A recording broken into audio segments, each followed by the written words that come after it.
This is how I make my quinoa really yummy.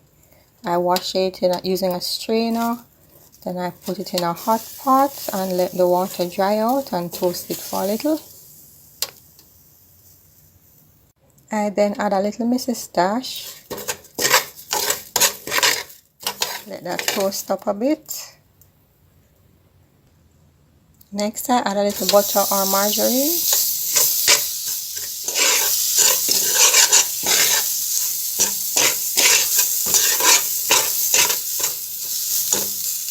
Let that melt. Then I add the water. And here we have our lovely fluffy quinoa. Not too soft, just right.